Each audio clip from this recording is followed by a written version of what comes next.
Okay, we'll use a different function here. Okay, if I have y equal f of x, here's a, here's b, and here's the function, right? This is the area, net area from a to b under the function. Okay, this one.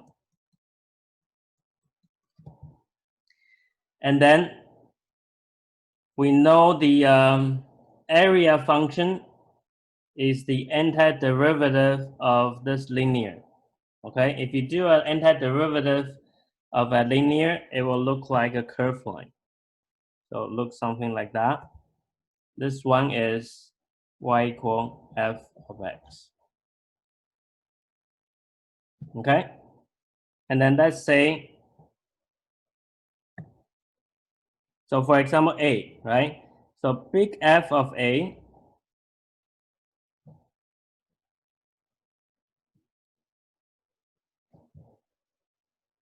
when you sub in the a into the big F, it represents the area up to a. And then the other one, if I say b, b will be here.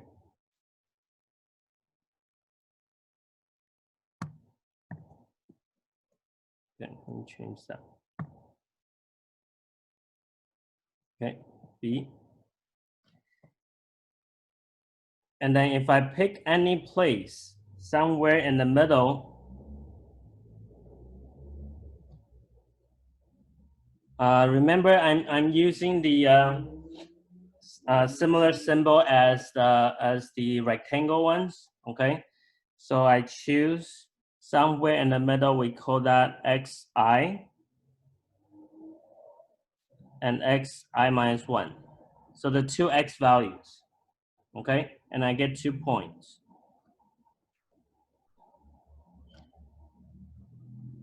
Wait, sorry. So we're using the xi minus 1 and the xi just as like, just to show different points along the curve?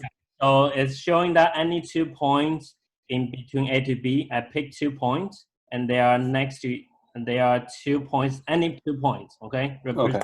2 points in between. And then I'm going to draw a line connecting them. If you remember the mean value theorem from derivative, okay, it's saying that the slope between these 2 points, xi and xi minus 1, should equal to one of the tangent slope in between. If you remember, mean value theorem, it's in book 1, okay, mean value theorem. So that place, I'll call that zi. Okay, slope of tangent, somewhere, it should equal to the slope between the 2 points. Okay, so let's write that down first, all right, before we forget. So the slope, because we are using big F here, right? We're looking at the big F graph. So slope of the tangent at zi should equal to the slope between 2 points. So f of xi minus f of xi minus 1 over change of xi. Okay. Wait, sir, I have a question. Yeah. Wait, for change in xi, I feel like this sounds kind of stupid, but isn't the change in xi 1? Because it can be any 2 points, right? So it doesn't have to be 1. So change of xi minus 1. You just know that xi minus 1 is on the left side. Oh, okay, okay. Okay, but it could be decimals, right? So it's just the difference, right? So difference can be big, can be small. And then we can move it around, cross multiply, so it looks like this. Okay, this part is just a review, okay, applying the mean value theorem for now. Okay, so keep that on the side first. Okay, So now what's the point of doing that?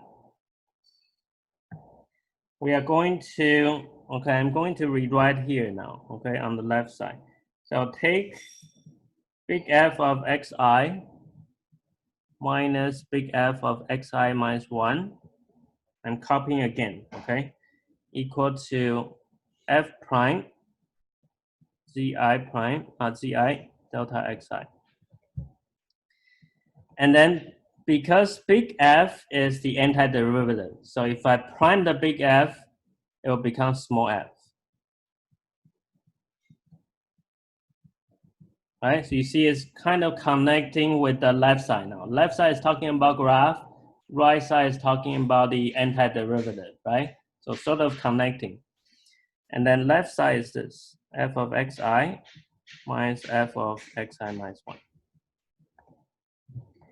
And then I'm going to bring in sigma, okay? Because I want to connect with the area under curve. So I will put sigma on, right? And then f of xi, like what you did in your last homework, okay?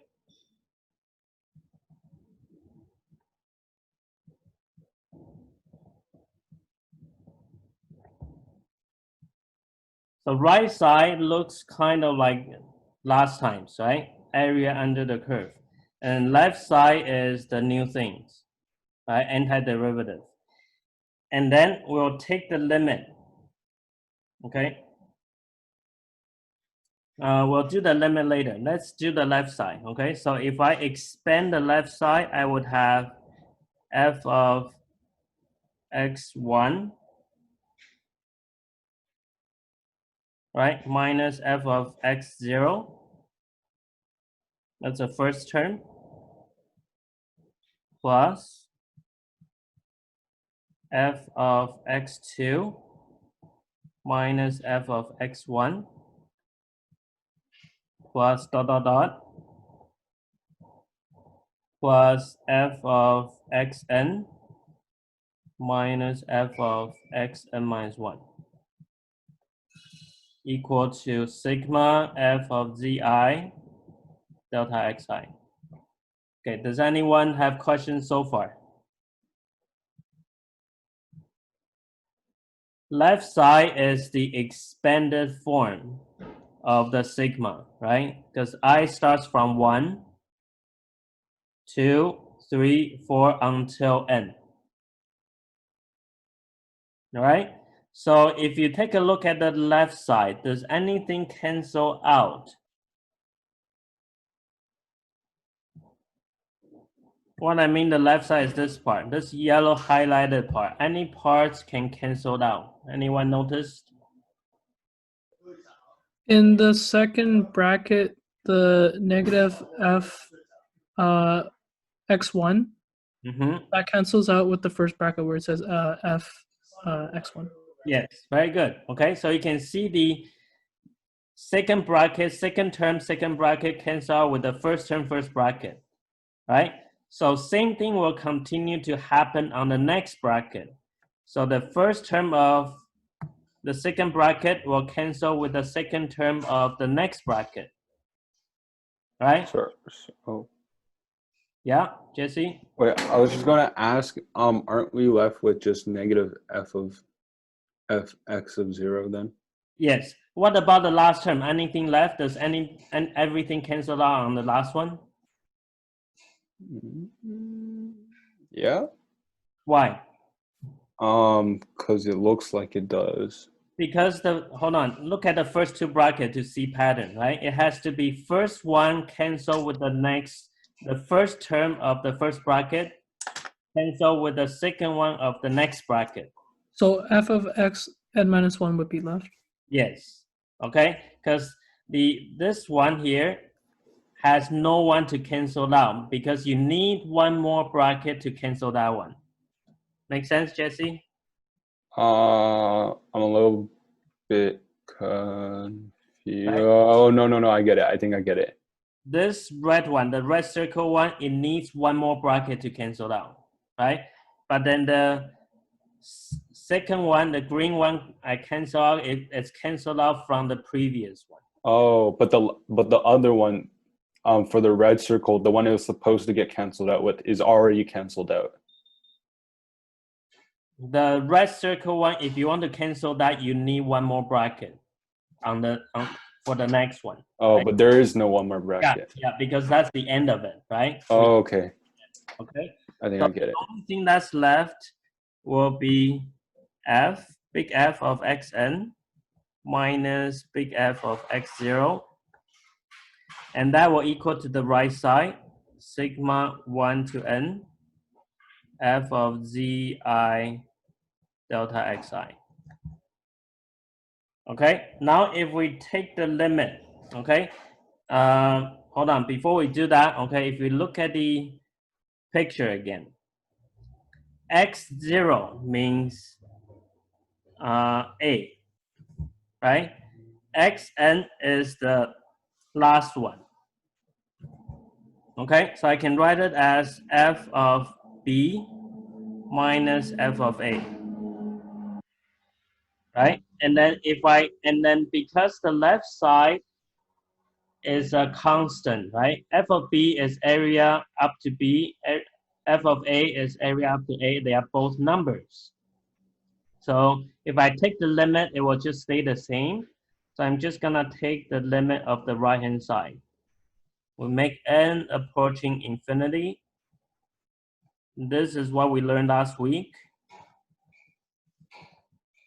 And that just represents the area from A to B of under the function. So there is our official proof. I didn't want to go this way at the beginning. I tried to do the faster way, but since it doesn't make as much sense, okay? So that's for the proof on the top. Okay, let's try a few questions. Okay, give me 1 second.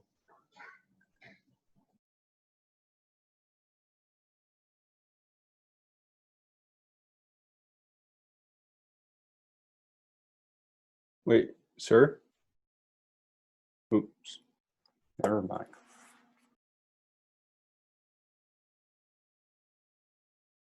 Okay, yeah, so I was closing the window. Okay. Oh, sir. Yes. I have a question. Yes. Sorry, I write really slow, so I was still like copying stuff down. Okay, no worries. Yeah, give me. No, but I'm a little bit confused again about the how come we suddenly got limits? Like, is we have the limits because of the little violin thing, right? Because it means the same thing. The limit because I want to apply it to all the x values, and I want to. Oh. Right. Otherwise, it's Yeah. only xi and xi minus 1.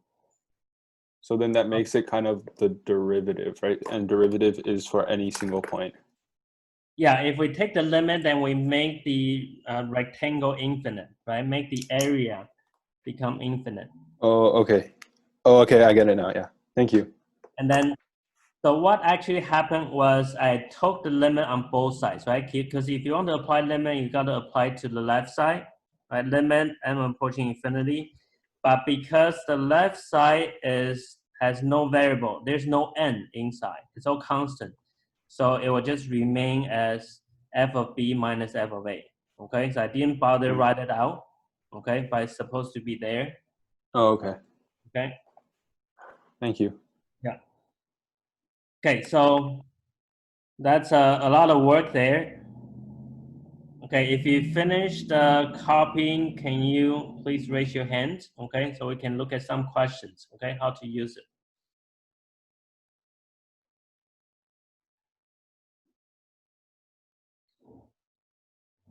But anyways, right, usually you don't need to know the proof, okay? But as always, I like to explain, if possible, right, let you know where the formula comes from, right? Because math is supposed to be understanding rather than just memorizing it, okay? So then you have the ability to question stuff, right? to ask why. Otherwise, you're just following all the rules, right, given to you. Okay, are you guys done copying? Please raise your hand. Then we'll look at the questions. Okay. All right, so let's take a look. Okay, I'll show the first one, how to do this one properly, and then the rest you can follow, right? So first, the function given here, right? That's our f of x, right? So we want to find the area underneath. So based on fundamental theorem part 2, right? You have to find the antiderivative of this. But for this one, it's better to rewrite it first, okay? I'm still copying. I can write it as, I'm going to multiply those two together, okay? So it will become x to the what? 3/2. Yeah. And then to find the antiderivative, we use our table, right? If you remember your table. Okay, table over there. You need to add an exponent and then divide by that exponent, right? We do the same thing. So add an exponent will become x to the 5/2. Yeah, very good. Okay, 5/2. Divide by 5/2, same as times it by 2/5. So you gotta do it at the same time. So right now, what you got here, this is your big F, right? Original, they give you small f. Now you get the big F. And then you draw the line such that the boundary is 4 to 9. Okay? So compare with the left side, right? You started with a question, right? Started with a question, and then you get to the middle part, right? Write out the antiderivative, and then finally, step 3 is to get the answer. So to get the answer, you find the big F of B. So you sub in B. B is the top one, okay? Remember, B is the top one. So 2/5, 9 to the 5/2, minus, now you sub in the A. Okay? And the rest of the work is just calculator, right? Or by hand, okay? I think this part is doable by hand, right? 9 square root is 3, right? 3 to the 5. 243. 243 minus 32 times by 2 over 5. 422 over 5. Can anyone give me the final answer? I got 84.4, but I did it with a calculator. Yeah, that's okay. So 84.4. Can you guys also raise your hand if you get the same answer on the calculator? Wait, Jason? Yes? I have a question about the violin thing. I'm still a little bit confused. Which part? Like just the symbol, because the symbol means like the sigma, right? Like limit and approaching to 0 with the sigma. Yeah. So with that, I can still break, like if there's a plus or a minus in between, I can still break it up, right? Yes. Yeah. Oh, So okay. it's using the property. The breaking apart is using this one, page 20, number 6. Oh, okay. Right? Two separate functions can do it separately and add up the area. Oh, okay. I see. Okay. Yeah. Okay. Everything has something to back you up. Now, before you move on, right? Before you go to B, can you guys turn to page 19? I want to try this question because we've been doing this one using limit. Okay, I want you to try it out so that it works. Okay, just to show that it works. So same question here. X squared minus 4 dx. Okay, so let's go over the part 2 FTC again, right? We need to get the antiderivative. So what's the antiderivative of this function? I got 2x to the 3 over 3 minus, Why is there a 2? there is no 2. I don't know why I said that. Okay, so x cubed over 3 and then minus 4 x. yeah, 4x. Okay, so we will draw a line such that the boundary is -1 to 3. And then what do we do next? Am I supposed to keep going? Sure. What do we do? What do we sum? So you do like f of b minus f of a, right? So I subbed in x equals to 3 first. Okay, so So 3 cubed over 3 minus 4 times 3. Yeah. and And then that, and then I did subtracts, and then I subbed in -1, so it's -1 cubed minus Yeah. 3 minus 4 times -1. Okay, let's get the answer for each one. Okay, so everybody try it, okay? Can you raise your hand if you when you finish getting the final answer, okay?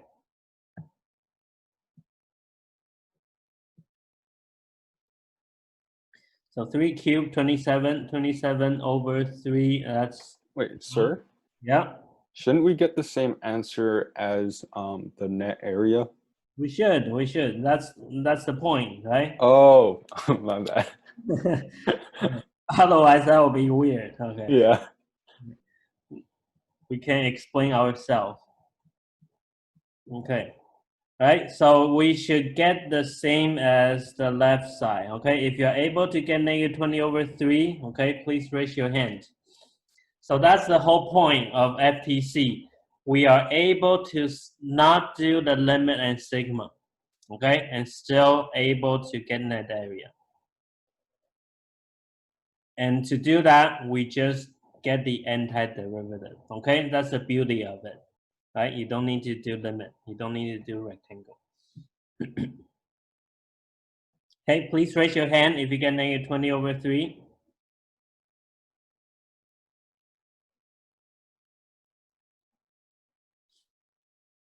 Lex, any trouble? Okay, so now let's look at next question, okay? So this time you can try it now. Question B.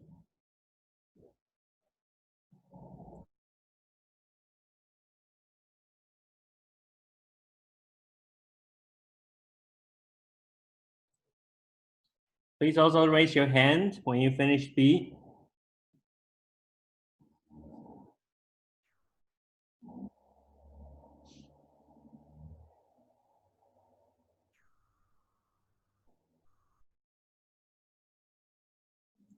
Now you understand the concept, right? So the hard work will be the algebra, okay? Just be careful when you punch into calculator, right? Or getting the antiderivative. Then you'll be fine.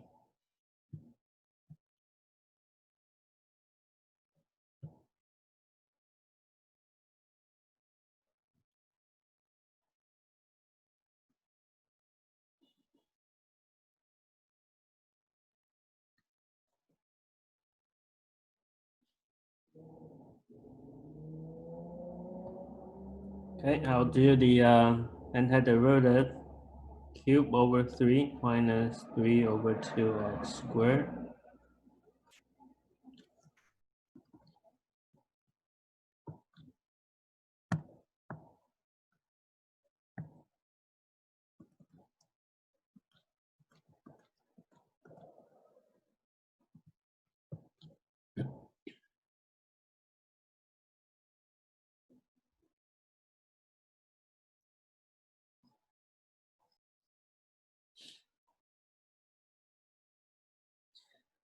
I would like to have the answer in either fraction, okay? Fraction will be the best. If not, then Yeah, sometimes you might get radical. Well, this one should be okay. This one you can get fractions.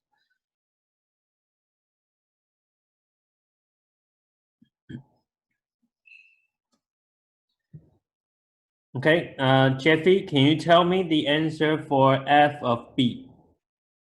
-9/2. Okay.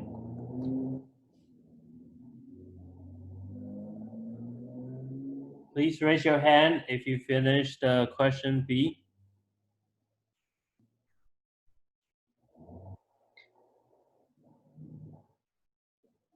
And Joan, what is f of a?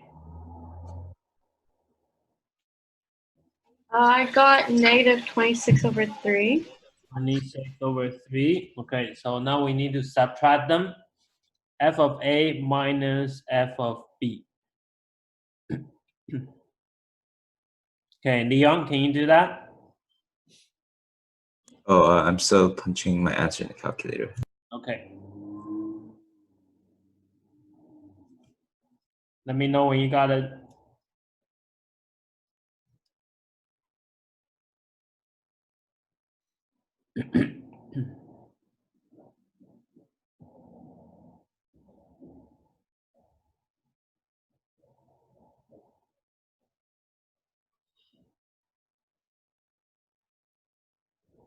Uh, 25/6.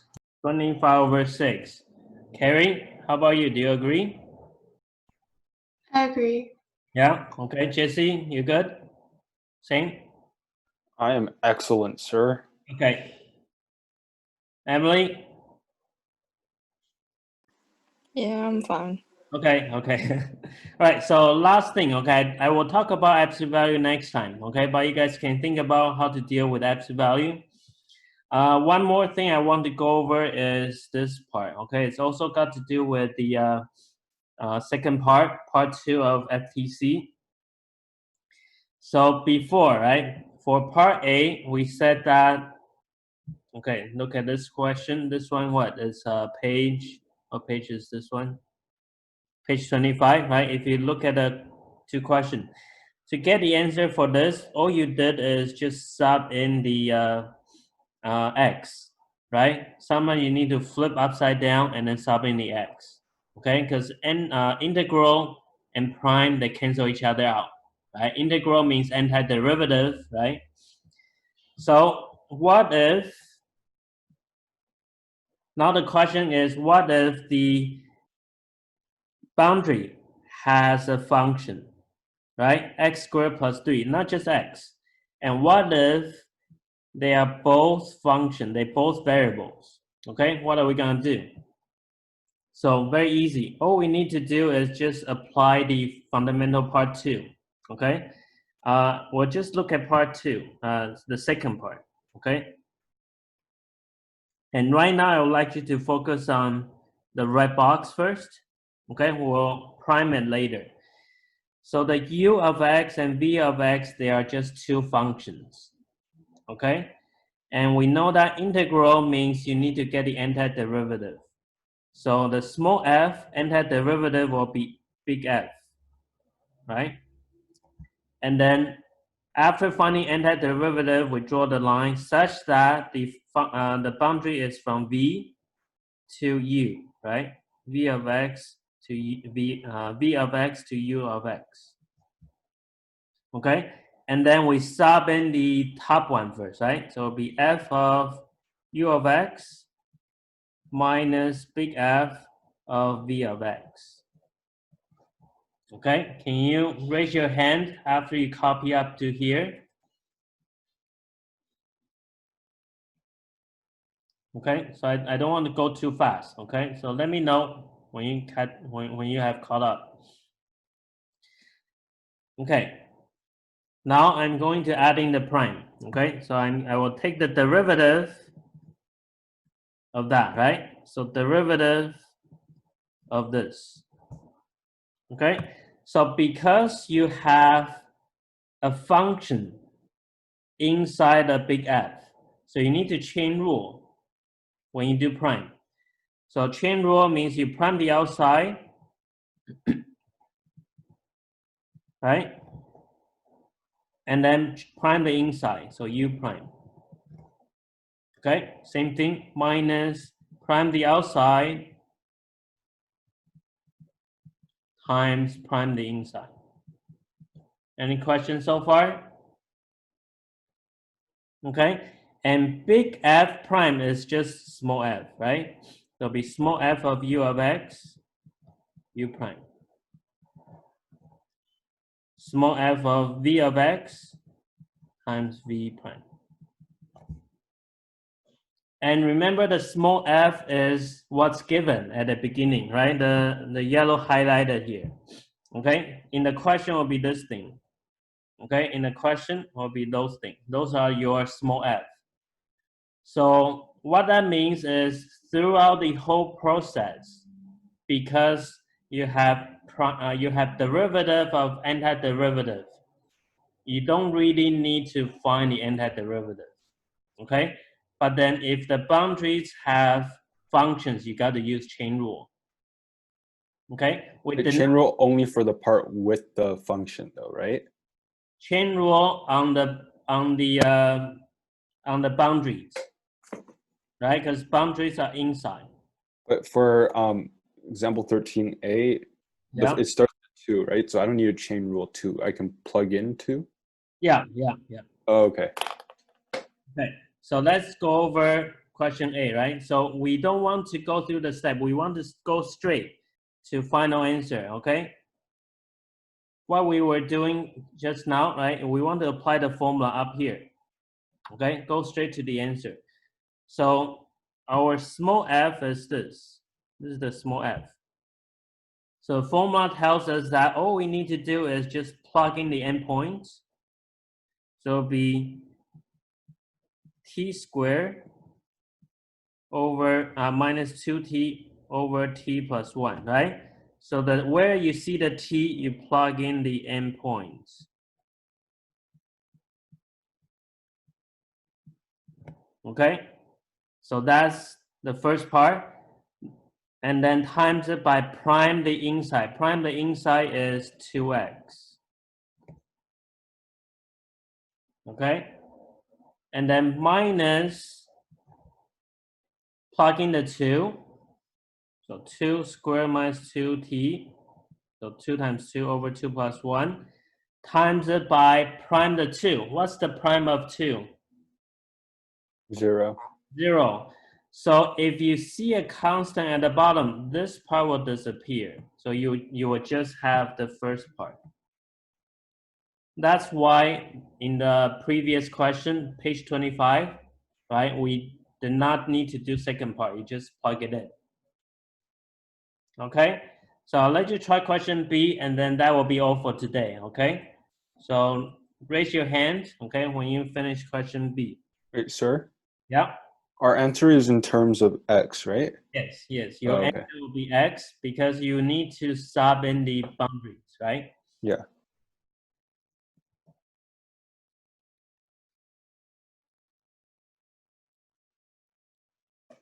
So in question B, the top is the u, the bottom boundary is the v, okay?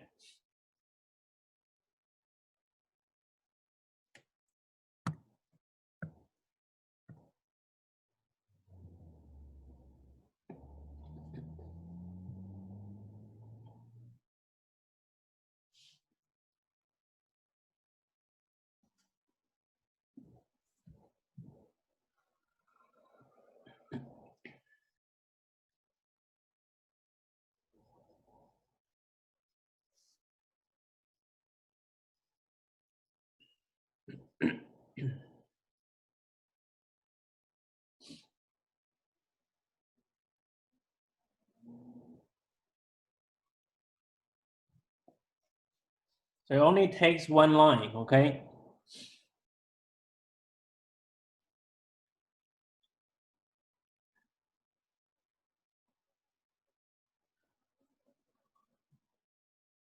So Emily, can you tell me the first term?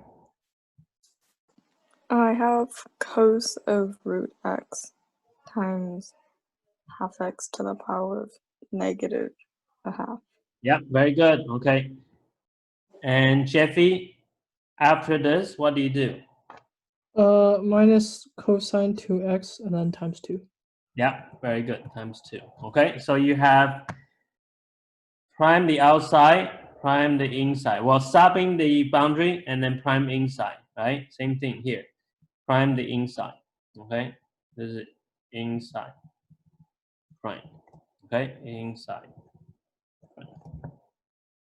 Okay, so I think that will be it. And then next week we'll be learning more techniques, how to find antiderivative. Okay, so now our focus will be antiderivative because that can help you find areas. All right, so if you have a question, you can stay after.